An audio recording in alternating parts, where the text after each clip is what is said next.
Hi everyone, welcome back. Swarnandhra 2047 దీని గురించి బాగా న్యూస్లో ఉంది కదా. నెక్స్ట్ రాబోయే ఏబిపిఎస్సి ఎగ్జామ్స్లో చాలా చాలా ఇంపార్టెంట్ ఇది. ఖచ్చితంగా క్వశ్చన్స్ అడుగుతాడు.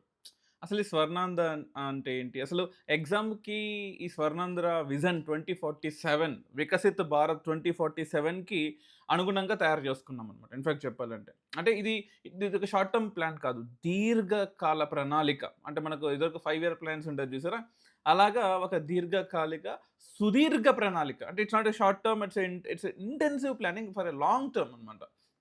దాన్నే వికసిత్ భారత్ 2047నే మనం స్వర్ణాంధ్ర 2047 అంటున్నాం. అంతకుమించి ఏం లేదు. ఇట్ ఈస్ లైక్ సేమ్, మొత్తం అంతా ఒకటే. But it is like Swarnandhra which we generally call it as. Okay. ఇప్పుడు దీని గురించి నెక్స్ట్ రాబోయే గ్రూప్ 1లో కానీ గ్రూప్ 2లో కానీ ఖచ్చితంగా క్వశ్చన్స్ వస్తాయి. దానికి జాగ్రత్తగా ఉన్నట్టు 1000% క్వశ్చన్స్ వస్తాయి.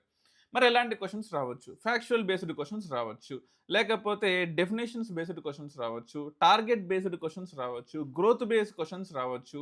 సో ఈ ఒక్క వీడియో చూస్తే స్వర్ణాంధ్రకు సంబంధించి కొన్ని ఇంపార్టెంట్ ఫ్యాక్ట్స్ మొత్తం అని నేను చెప్పడం మొత్తం శయోక్తి అవుతుంది. ఆబ్వియస్లీ ఎవరు చెప్తాడయ్యా మొత్తం, నాకు అర్థం కాదు. It's not possible. దానికి 1 hour వీడియో పడుతుంది. వీళ్ళతో నేనే చేస్తాను, ఇంకెవరైనా చూస్తే చూడండి. బట్ ఒక షార్ట్ టర్మ్, ఒక 5-10 minutes వీడియోలో అయిపోగొట్టేలా చూస్తాను. ఎందుకంటే మనకి యూట్యూబ్‌లో 10 నిమిషాల నుంచి యూజర్ అటెన్షన్ కెపాసిటీ కూడా పోయింది. ఎవరికి ఉంది చెప్పండి? సో అది సరే, మనం ఇటు చూసుకున్నట్లయితే ప్రతి సంవత్సరం 15% గ్రోత్ రేట్ అనేది ఉండాలి.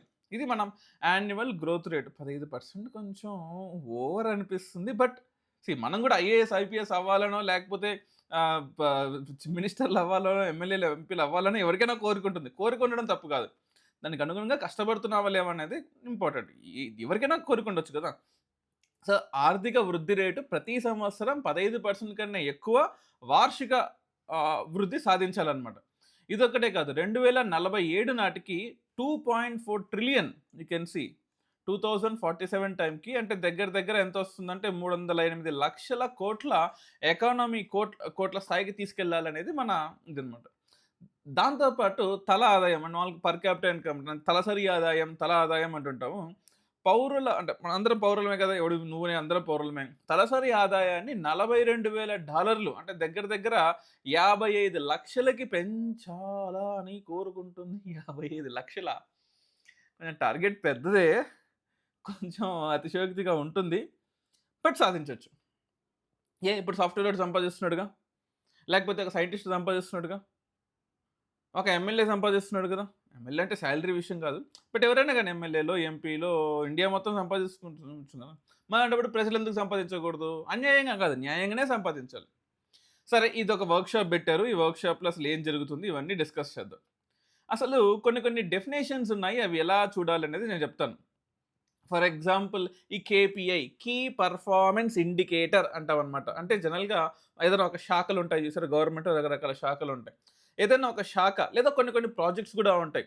ఏదైనా ఒక శాఖ కానీ, ఒక ప్రాజెక్ట్ కానీ, వాళ్ళ టార్గెట్ ఉంది చూసారా, లక్ష్యం ఎంతవరకు సాధించారో మనకు కొలవడాన్ని ఇన్ఫాక్ట్ కొలమానికం అంటాం తెలుగులో, సూచిక అంటాం. ఫర్ ఎగ్జాంపుల్, ఇక నేను ఈరోజు 10 కిలోమీటర్లు నడుస్తాను. 5 కిలోమీటర్లు నడిచావు, అరే నీ కేపీఐ ఎంతరా? 5 కిలోమీటర్లే, out of 10 kilometers 5 out of 10, 5 మార్కులేరా నీకు అంటుంటాను చూసారా. అలాగా KPI is a key performance indicator. For example, మనం గవర్నమెంట్ పాయింట్ ఆఫ్ వ్యూ చూస్తే ఒక స్కూల్లో ఎంతమంది విద్యార్థులు బడిలో చేరారు, ఆరోగ్య శాఖలో ఎంతమంది వ్యాక్సిన్లు వేశారు, ఇలాంటివి మెజర్ చేసేది కేపీఐ అంటాం. ఓకేనా, ఇదొకటి గుర్తుపెట్టుకోండి. ఇది కాకుండా ఇంకో పదం కూడా మీకు వస్తుంటుంది, real time governance, data driven governance అంటుంటాం అనమాట. ఒకప్పుడు ఏం చేసేవాళ్ళం మీరు చెప్పండి. ఇన్ని బండిల్స్ ఎడున్నా సరే, ఇన్ని బండిల్స్ ఉంటాయి అన్నమాట. పాతకాలంలో కాగితాలు, లేకపోతే నివేదికలు, వీటి మీద ఆధారపడేవాళ్ళు. ఇప్పుడు మొత్తం అంతా సెంట్రల్ గవర్నమెంట్ నుంచైనా, లేకపోతే కింద అట్టడుగున పంచాయతీ దగ్గర నుంచైనా డిజిటల్ ఫార్మాట్‌లో వచ్చేస్తుంది కదా. వెంటనే నిర్ణయం అయిపోతుంది. ఇప్పుడు ఒక డాక్యుమెంట్ పంపించాడు అనుకోండి, 2000 పేజీల డాక్యుమెంట్, 1000 పేజీల డాక్యుమెంట్, వాడికి ఒక ఆఫీసర్‌కి వస్తే, గ్రూప్ 1 ఆఫీసర్‌కి వస్తే, వాడు మొత్తం చదువుకొని ఆ 1000 పేజీల డాక్యుమెంట్‌ని అర్థం చేసుకొని, దానికి జిస్ట్ రాసి, ఏదైనా డౌట్స్ ఉంటే లీగల్ వాళ్ళతో కనుక్కొని, ఇది రాసుకొని, వీడు మళ్ళీ ఇంకో 10 మందికి ఎక్స్‌ప్లెయిన్ చేసే లోపల వారం పడుతుంది. ఇట్లా గాకుండా ఏఐకి ఇచ్చేసామనుకో, అరే ఎక్స్‌ప్లెయిన్ దిస్ డాక్యుమెంట్ 2 నిమిషాల్లో నీ ముందు పెట్టేస్తుంది. సో అటువంటి ఆధునిక పాలనా విధానాన్ని అత్యధికంగా మనము ఏఐ మీద డిపెండ్ అయ్యే విధంగా చేయడం. అది రియల్ టైమ్ గవర్నెన్స్ ఇప్పుడు ప్రస్తుతం చేస్తుంది. ఇదే కాదు పర్ క్యాపిటా ఇన్‌కమ్ గూడా ఉంది. ఇందాక మీకు చెప్పాను చూసారా? సరే ఇవన్నీ మళ్ళీ చూద్దాం మనము. But this is something that is very very important. అసలు ఈ డాక్యుమెంట్ దేని గురించి మాట్లాడుతుంది? ఒకసారి ఆలోచించండి మీరే. What exactly this document is talking about? KPS గురించి, స్టేట్ గురించి, డిస్ట్రిక్ట్ గురించి. ఫర్ ఎగ్జాంపుల్ ఇక్కడ చూడండి. 30 డిపార్ట్మెంట్స్, 88 హెచ్ఓడీలు, డిస్ట్రిక్ట్‌లు, మండల్స్ ఉన్నాయి. దీంతో పాటు entry level, monitoring level mandal లెవెల్‌లోను 197, డిస్ట్రిక్ట్ లెవెల్‌లో 199 అయితే మానిటరింగ్ చేసేది 396 ఇలా ఉంటాయి. అసలు ఏంటి ఇవన్నీ? ఒకసారి ఆలోచించుకోవాలి. What exactly is this? ఈ అక్షరాలన్నీ ఏందో అర్థం కావట్లేదే. మీ డౌట్ రావచ్చు. ఒకసారి ఆలోచించండి. పెద్ద పెద్ద లక్ష్యాలు పెట్టుకోవడమే కాదు. క్షేత్రస్థాయి అంటాను చూసారా? క్షేత్రస్థాయిలో సాధించడానికి ఒక డిజిటల్ పర్యవేక్షణ ఉండాలి కదా! ఆ వ్యవస్థని అందుబాటులోకి తెచ్చింది ఈ పర్టిక్యులర్ స్వర్ణాంధ్ర విజన్. మనకు మామూలుగా 30 డిపార్ట్మెంట్స్ ఉన్నాయి. 88 హెచ్ఓడీస్ అంటే శాఖాధిపతులు అంటామనమాట. హెచ్ఓడీస్ అంటాం. We call it as HODs. So 30 డిపార్ట్మెంట్లున్నాయి, 88 శాఖాధిపతులున్నాయి, 651 కేపీఐస్ అంటే ప్రధాన సూచికలు అంటాం చూసారా? ఇగో ఇలాగా. ప్రధాన సూచికలు ఉన్నాయన్నమాట. సో, ఈ 88 ఇందాక ఇక్కడ మీకు చూపిస్తాను. 88 ఉంటాయన్నమాట. ఇదిగో దీస్ ఆర్ హెచ్ఓడీస్. హెచ్ఓడీలు ఏం చేస్తారు? శాఖాధిపతులు అనమాట వీళ్ళు. కార్యాచరణలు తయారు చేయడం అంటాం. ఈ 30 ఏమో డిపార్ట్మెంట్లు. ఈ 30 ఏమో డిపార్ట్మెంట్. ఇది కాకుండా మల్టీ లెవెల్ మానిటరింగ్ ఉంటుందండి. మల్టీ లెవెల్ మానిటరింగ్ ఇందాక మీరు ఇక్కడ చూడొచ్చు. మండల్ స్థాయి ఒకటి. కాన్స్టిట్యుయెన్సీ లేదా డిస్ట్రిక్ట్ వైస్ చూసుకోవచ్చు. అంటే నియోజకవర్గాలు లేదా జిల్లా స్థాయిలో అనుకోవచ్చు. ఒకటి హెచ్ఓడి స్థాయిలో. ఒకటి సెక్రటేరియట్ స్థాయిలో. ఇలాగా 4 రకాలుగా కూడా మనం చూసుకోవచ్చు. ఇలా చూడాలి కూడా. ఓకే. ఇప్పుడు మనం టాప్ డౌన్ అప్రోచ్ చేస్తున్నామా? బాటమ్ అప్ అప్రోచ్ చేస్తున్నామా? You can see department wise KPIs ఎలా ఉన్నాయి, ఏంటి అని చెప్పేసి ఇక్కడ ఇచ్చాను. సో, దీనివల్ల ఉపయోగం లేదు. బట్ చెప్తున్నాను చూడండి. ఇది ఇది ఇంపార్టెంట్. ఇది ఇంపార్టెంట్. ఇంగ్లీష్‌లో, తెలుగులో మీకు చెప్తున్నాను. మనకు టాప్ డౌన్ ఒకటుంటుంది. బాటమ్ అప్ ఒకటుంటుంది. బాటమ్ అప్ ఉంది.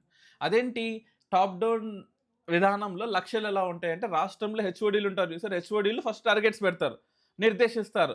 వాటిని జిల్లాలకు పంపిస్తారు. అక్కడి నుండి మండలాలకు పంపిస్తారు. ఇది జరిగేది టాప్ డౌన్ అప్రోచ్. అంటే టార్గెట్స్ ఎవరు పెడతారు? ఇప్పుడు ప్రజలను అడిగి అరే ఎంత టార్గెట్ పెట్టుకుంటే మంచిది ఆంధ్రాకి, అదే తెలంగాణకి ఎంత టార్గెట్ పెట్టుకుంటే మంచిది అంటే ఒకడు 100 అంటాడు, ఒకటి ఎటకారంగా 200 అంటాడు, ఒకటి అసలు డెవలప్ అవ్వకూడదు అంటాడు. ఎవడు ఇష్టం వచ్చినట్టు చెప్తాడు. అట్లా కాదు. టార్గెట్ పైనుంచి రావాలి. ఓకేనా? Top down approach. కానీ డేటా టాప్ డౌన్ అప్రోచ్ అవ్వకూడదు. బాటమ్ అప్ అప్రోచ్ అవ్వాలి. అంటే మనము డేటా తీసుకునే విధానాలు ఏవైతే ఉన్నాయో మండలము, జిల్లా స్థాయి అధికారులు, క్షేత్రస్థాయి ఫలితాలను చూసి అరే బాబు అచీవ్‌మెంట్స్‌లో ఎంత చేశారా మీరని టాప్‌కి ఇస్తాడనమాట. So, top down approach, data అంటే మనకు టాప్ డౌన్ అప్రోచ్‌లో టార్గెట్స్ వస్తాయి. బాటమ్ అప్ అప్రోచ్‌లో డేటా వస్తుంది. ఈ 2 కలిస్తే మనకు బాగుంటుంది. సరే. మనకు సమయానుకూలంగా ఈ గత 2, 3 నెలలుగా చూస్తున్నట్టయితే 651 కేపీఐలు ఉంటే నెలవారీగా ప్రతి నెల మనం ఎంత టార్గెట్లు వస్తున్నాయి రా బాయ్, ఏం చేస్తున్నారు, మంచి చెడు చేసుకుంటాం. ఇలా ట్రాక్ చేస్తారనమాట. నెలకి 158 ఏమో ట్రాక్ చేస్తారు.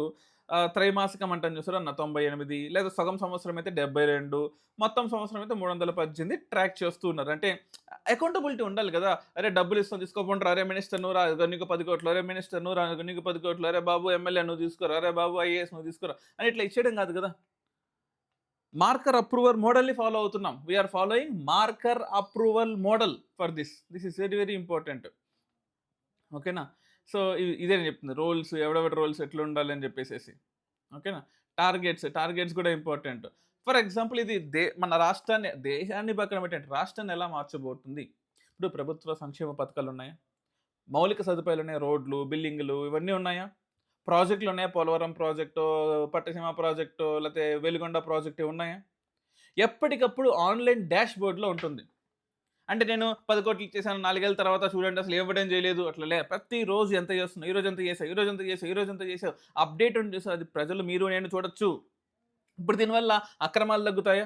నిర్ణయాలు వేగవంతంగా అవుతాయా? అంత మంచి జరుగుతుందా? ఇన్‌ఫాక్ట్ అధికారుల్లో జవాబుదారీతనం పెరుగుతుంది. ఫర్ ఎగ్జాంపుల్ ముఖ్యమంత్రి కార్యాలయంలో ఉన్న డేటా ప్రజలకు తెలియదు. లేకపోతే ప్రధాన కార్యదర్శి ప్రభుత్వాల్లో ప్రధాన కార్యదర్శులు సీఎస్‌లు అంటారు. మినిస్టర్‌లు ఉంటారు. కలెక్టర్‌లు ఉంటారు. మండల వారీగా ఎంపీడీఓలు ఉంటారు. లేకపోతే రకరకాల గ్రూప్ 1, గ్రూప్ 2 ఆఫీసర్‌లు ఉంటారు. వాళ్ళందరూ కూడా డాష్‌బోర్డ్ చూస్తుంటారు. అంటే ఏ ఒక్క ప్రాజెక్ట్‌లో ఎవడన్నా అవినీతి చేస్తే ప్రతి ఒక్కరు చూడొచ్చు. ప్రాబ్లమ్ ఏంటంటే ప్రజలైన మీకు తెలియడం important. Of course group 1, group 2 prepare అయ్యే స్టూడెంట్స్ బాగా చదువుకుంటారు. ఓకే. క్షేత్ర స్థాయిలో మరి క్రియాశీలకంగా పనిచేస్తారు. మంచిగా చేసుకుంటారు. ఓకే. మరి ఇది గుర్తుపెట్టుకోండి. ఇదొక్కటి గుర్తుపెట్టుకోండి చాలు. ఇప్పుడు కొన్ని కొన్ని సీ మామూలుగా చెప్పాలంటే స్వర్ణాంధ్ర 47 ఆంధ్రప్రదేశ్ సాధించాలనుకుంటున్న ఆర్థికంగా, సామాజికంగా ఇంకేమంటాము రకరకాలుగా ఒక మంచి ఆహ్, ఆహ్, పెన్ అండ్ పేపర్‌లో బావుంది. అది రియల్ లైఫ్‌లోకొచ్చేసరికి ఎంతవరకు జరుగుతుందనేది చూసుకోవాలి. ఓకేనా? సో, ఇక్కడ కొన్ని పదాలున్నాయి. ఈ పదాల యొక్క మీనింగ్స్ నేను చెప్తాను చూడండి. నోడల్ ఆఫీసర్స్ ఉంటారు. టెక్నికల్ సపోర్ట్ ఉంటారు. ఇలా ఉంటారనమాట. So, there are certain words, key words which you want to understand. APCFSS అనే పదం మీరు విన్నారా? ఇందాక డాక్యుమెంట్‌లో వచ్చిందనమాట. Andhra Pradesh centre for financial systems and services. ఇదొకటి గుర్తుపెట్టుకోండి. హెచ్ఓడి అంటే హెచ్ఎఫ్ డిపార్ట్‌మెంటు. సీఎంఓ అనే పదం ఉంది చూసారా ఇందాక? ఇక్కడ చూసాను సీఎంఓ. సీఎంఓ అంటే చీఫ్ మినిస్టర్స్ ఆఫీసు. సీఎస్ అంటే మీకు తెలుసు చీఫ్ సెక్రటరీ. ఓకేనా? ఆ! ప్రిన్సిపల్ ఫైనాన్స్ సెక్రటరీ ఒకాయన ఉంటాడు. ఆయన చూసుకుంటాడు. మండల్ పరిషత్ ఆఫీసర్లు మనకు ఎంపీడీఓలు చూసుకుంటారు. డీఈలు చూసుకుంటారు. అంటే district economic and statistical officer ఒకడు ఉంటాడనమాట. ఆయన చూసుకుంటాడు. నెక్స్ట్ కాన్స్టిట్యుయెన్సీ వైస్ యాక్షన్ ప్లాన్‌లు ఉన్నాయి తెలుసా? ఇదొకటి. నెక్స్ట్ ద్వాపు అంటారు కదా! District vision action plan unit ఉంటుందనమాట. సో, ఇలా రకరకాల మంది చూసుకుంటారు. Okay. Energy department, Panchayati Raj department, revenue department, finance department, home department ఇలా రకరకాల మంది చూసుకుంటారు. ఇక్కడ ఎగ్జామ్ పాయింట్ ఆఫ్ వ్యూలో మనకి ఏది ఇంపార్టెంట్ అంటే మేకర్ అప్రూవల్ మోడల్. అంటే మనం చేసేది మనం ఈ విజన్ డాక్యుమెంట్‌లో మనం ఫాలో అయ్యేది నిజమా? కాదా? అని చూసేది మేకర్. అంటే డేటా నమోదు చేసేవాడు ఉంటాడు. దాన్ని ఆమోదించేవాడు ఉంటాడు. మేకర్ అప్రూవల్ మోడల్‌ని మనం ఫాలో అవుతున్నాం. So, exam point of view what terminology are what questions we can expect particularly from this document which you are listening అంటే ఇప్పుడు ఈ డాక్యుమెంట్ చూస్తున్నారు. ఎగ్జామ్ పాయింట్ ఆఫ్ వ్యూలో ఏం క్వెషన్స్ రావచ్చు అంటే ఇందాక చెప్పినట్టు టార్గెట్స్ రావచ్చు. వికసిత్ భారత్ గురించి రావచ్చు. కేపీఐలు మొత్తం ఎన్నున్నాయి? 651 కేపీఐలు ఉన్నాయి. రియల్ టైమ్ గవర్నెన్స్ గురించి రావచ్చు. పర్ క్యాపిటా ఇన్‌కమ్ ఎంత టార్గెట్ పెట్టుకున్నామో రావచ్చు. ఏ మోడల్ అప్లై చేస్తున్నాం? మార్కర్ అప్రూవర్ మోడల్ ఫాలో అవుతున్నాము. టాప్ డౌనా? బాటమ్ అప్పా 2 కలిపి చేస్తున్నాము. ఫర్ ఎగ్జాంపుల్ ఇప్పుడు మీకు క్వెషన్స్ అడుగుతాను. మొత్తం స్వర్ణాంధ్ర 2047కి మన టార్గెట్ ఎంత? 2.4 ట్రిలియన్ ఇక్కడ ఉంటుంది చూడండి. 2.4 ట్రిలియన్ అంటే 308 కోట్లు. మన టార్గెట్ ఎంత? అంటే మన స్వర్ణాంధ్ర 2047 ప్రణాళిక ప్రకారం ప్రతి సంవత్సరం ఎంత సగటు వార్షిక అభివృద్ధి రేటు సాధించాలి మీరు చెప్పండి? 15%.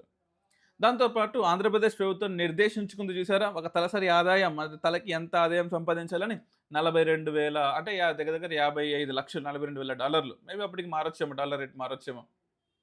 ఓకే. సో, ఎన్ని శాఖలున్నాయి? 30 ప్రభుత్వ శాఖలున్నాయి. ఎన్ని హెచ్ఓడీలున్నాయి? 88 హెచ్ఓడీలున్నాయి. గుర్తుపెట్టుకోండి. యాన్యువల్‌గా ప్రస్తుతానికి ఎన్నెన్ని అంటే స్వర్ణాంధ్ర పర్యవేక్షణ చేస్తున్నారు? 318 కేపీఐలో చేస్తున్నారు. ఓకేనా? మండల స్థాయిలో ఎన్ని కేపీఐలున్నాయి? 197 కేపీఐలున్నాయి. ఇవన్నీ కూడా we can expect for exam. హ్మ్. క్వెషన్ మనం we can expect for group 1కి ఎక్స్‌పెక్ట్ చేయొచ్చు. గ్రూప్ 2కి ఎక్స్‌పెక్ట్ చేయొచ్చు. సో, ఓకేనా? అంటే 3 టార్గెట్స్, 3 నంబర్‌లు, 4 టైర్ మోడలు. అంటే మండలం, జిల్లా, హెచ్ఓడి, సచివాలయం. ఇలాగా మనం గనక ఏదైనా డాక్యుమెంట్‌ని చదవగలిగితే వి కెన్ డూ వండర్స్. ఓకేనా? సో, ఇలా మీకు నా ఇంపార్టెంట్‌వన్నీ గూడా మీకు నేను ఎక్స్‌ప్లెయిన్ చేస్తుంటాను. సో, జస్ట్ సబ్‌స్క్రైబ్ టు మన ఛానల్. ఓకేనా? మర్చిపోవద్దు. నా పేరు దినేష్.